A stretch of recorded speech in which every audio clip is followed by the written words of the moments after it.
vjeç, i lindur në Berat dhe ka shkëputur kontaktin me familjen në gusht të vitit 1995 pikërisht nga Stambolli. Duhet thënë se disa muaj më përpara se sa të shkëputte kontaktin me familjen, ai kishte shkuar në Stamboll, ku qëndronte tek e motra dhe tek tezja e tij. Më mbrapa familjes, në datën kur është dhënë sipas cilës ka humbur të kontaktet në gushtin e vitit 1995, familjes i vjen një arkivol me trupin e tij ku pretendohej se Klodiani ishte rrëzuar pikërisht nga kati i dytë apo i treti i shtëpisë së tezës së tij në Stamboll dhe kishte gjetur vdekjen. Familjarët jo më kot kanë dyshuar se mbase kjo mund të jetë një histori e trilluar, pasi vetëm pak kohë mbasi ai ishte varrosur në familje kanë ardhur telefonata anonime të cilat jepnin dyshime të forta se mbase Klodiani ishte gjallë. Por edhe nga investigimet që stafi i Njerëz të Humbur kreu për sa i përket fatit të Klodian Hoxhallit, u zbuluan shumë dokumenta dhe fakte të tjera interesante që mbase implikonin shumë persona në këtë histori dhe mund të dilim në përfundimin që mbase mund të jetë një histori e sajuar. Gjithsesi, për gjithë ata që mund ta njohin, unë do ju bëja thirrje që të kontaktonin sonte me ne për të dhënë sa më shumë informacion, pasi kemi mbetur një pikë kritike dhe do donim ndihmesën të gjithë atyre teleshikuesve të cilët ju kujton diçka fytyra e Klodian Hoxhallit. Ndërkohë që jemi në pritje të çdo informacioni dhe telefonate që ju mund të keni në lidhje me historinë e Klodian Hoxhallit dhe nga historia e Klodian Hoxhallit, ne do të doja Blenar të jepnim edhe një herë të dhënat në lidhje me historinë e Vasilis Valavanis, pra shtetasit grek i cili ka humbur kontaktin me familjarët e tij pikërisht në datën 23 gusht të vitit 2007. Pra vetëm të dhënat kryesore. Po, Aida, Vasilis Panajoti Valavanis, i datëlinës 23 gusht 1978, i lindur në Selanik, ka shkëputur kontaktet me familjen nga Selaniku në gushtin e vitit 2007. Duhet thënë se për herë të fundit mendohet se mbase mund të jetë parë në afërsi të qendrës tregtare Kozmos dhe gjithashtu mësohet me anë të familjarëve se ai mund kishte pasur shoqëri me disa shtetas shqiptar. Për këtë arsye ne ju bëjmë thirrje të gjithë shqiptarëve të cilët jetojnë në Selanik, nëse din diçka për fatin e Vasilis Panajoti Valavanis, të kontaktojnë me emisionin Njerëz të Humbur, por detajet më të shumta ne do t'i marrim dhe nga lidhja që do të kemi sonte me emisionin analog Fostotunel në Greqi. Pasi në studion e këtij emisioni në Selanik ne do të kemi drejt për së drejti babain e Vasilis, i cili ndoshta do të na japi histori më të zgjeruar për fatin e djalit. Ndërkohë jeni duke ndjekur dhe foton e Vasilis Valavanis, mosha aktuale 31 vjeç, ka lindur në Selanik, Greqi, ka humbur kontaktet me 27 gusht të vitit 2007 nga Selaniku. Dhe pikërisht nga kjo histori kalojmë tek rasti që do të na publikoj Seda dhe që vjen nga Prishtina e Kosovës, apo jo, Seda?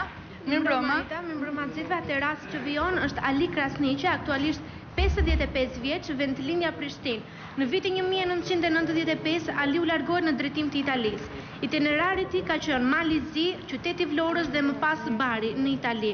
Për humbjen e tij do të flisë edhe media italiane, ku përmendet një skaf, me 17 persona, i cili ishte mbytur në detin Adriatik, mes tyre dhe Ali Krasniqi. Pas shumë kërkimes, familja ka marrë një përgjigje zyrtare nga shteti italian se këta persona të cilët konsideroheshin të zhdukur në detin Adriatik ndodheshin në një burg në Itali. Edhe një herë të dhënat e djalit, Ali Krasniqi, 55 vjeç, aktualisht 55 vjeç, Ventilindja Prishtinë, ka humbur kontakt me familjen në nëntor të vitit 1995 në drejtim të paditur, pasi nuk dihet eksaktësisht vendodhja e tij. Kjo ishte historia e Ali Krasniqit. Për gjithë ata persona të cilët kanë informacione për të, kontaktojnë me njëherë në adresë të emisionit tonë, në numrat tanë të telefonit, keni 4 numra fiks në dispozicionin tuaj, si dhe mund të dërgoni informacionin në një numër AMC, mund të dërgoni këtë informacion përmjet një SMS-je e cila ka vlerën e një SMS-je të thjeshtë. Dhe kalojmë tek historia të cilën po do të na e publikoj Seda, bëhet fjalë për një ironi fati, apo jo, Seda, dhe pikërisht për Ensuela Breganakun. Po, Aida, atër Ensuela Breganaku, vajza ka lindur në datën 4 gusht të vitit 1985 në maternitetin e Beratit. Pasi nëna e tij nuk ishte në gjendje të mirë shëndetësore, babai i saj detyrohej që ta lërë vajzën në maternitetin e Beratit. Nga Berati vajza dërgohet pra në shtëpinë e fëmijës në Vlorë. Nga ky moment ajo humb kontaktet me familjen e saj. Dua të theksoj se ne kemi arritur të kontaktojmë me qytetin e Vlorës, aty ku vajza dorëzohet. Kemi marrë disa informacione nga kjo shtëpi fëmije. Unë nuk do t'i bëj publike natën e sotme pasi ende nuk kemi marrë një përgjigje zyrtare dhe konkrete. Dua të them dhe se kemi pasur disa informacione, mendoj të rëndësishme se vajza është birësuar në qafën e gjashtës në Sarand nga një familje me mbi emrin Marko. Këto janë të dhënat që janë mësuar. Edhe njëherë se le t'japim datëlindjen e vajzës, kur ka lindur? Po, Ensuela Breganaku ka lindur në datën 4 gusht të vitit 1985 në martenitetin e Beratit. E kërkojnë i vllai dhe gjyshrit e tij, e saj, të cilët janë ndarë me të përpara shumë vitesh, duke shpresuar që ndoshta pra Ensuela ndodhet diku dhe na dëgjon natën e sotme menjëherë të telefonoj, sepse nga viti 1985 familjarët e saj kanë kërkuar vazhdimisht, gjithsesi ne jemi këtu për të bashkuar të familje të ndarë prej shumë vitesh. Pra edhe njerë mendohet se vajza është birësuar dhe ka jetuar në qafën e gjashës në Sarand nga një familje me mbiemrin Marko. Ka dhe disa të dhëna të tjera, gjithsesi ne jemi në pritje dhe njerë se da t'japim të datëlindjen eksakte të vajzës, sepse ndoshta mund të ndiqen këto momente dhe kujtohet për pikërisht për historinë e saj. Atëherë Ensuela Breganaku e datëlindjes 4 gusht 1985, vendlindja Berat, në martenitetin e Beratit. Atëherë jemi në pritje të çdo informacioni që do të vijë për Ensuela Breganakun. Kalojmë tek historia e Ismet Muçkës, Seda. Do doja të jepnim edhe një herë të dhënat e tij. Atëherë unë natën e sotme do të jap të dhënat e tij dhe pak histori në të njëjtën kohë dhe disa informacione, por jo të gjitha plotësisht pasi jemi në verifikim të gjitha informacioneve që kanë mbërritur në redaksionin e emisionit Njerëz Tumbur.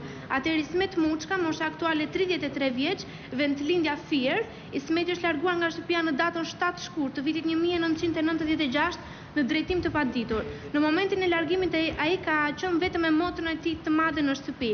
Përpara se të largohej, djali ka shkruar 3 letra, të cilat ja ka çuar shoqes së tij të ngushtë dhe ka porositur atë që këto 3 letra t'i çojnë në familjen e tij.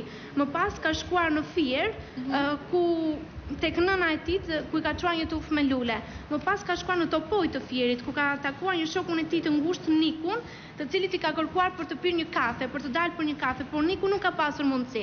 Nga ky moment, ai humb kontaktin me familjen e tij. Duhet të theksoj se në momentin e largimit, djali ka marrë 2 milion lekë të vjetra me vete, si dhe pasaportën e tij. Dua të theksoj dhe se ka shumë informacione aida të cilat unë sot nuk do t'i bëj publike, informacionet më të shumë ta vinë nga Bologna në Itali. Është edhe një pjesë tjetër të cilën ne po e verifikojmë, gjithsesi për më shumë mendoj për javën tjetër që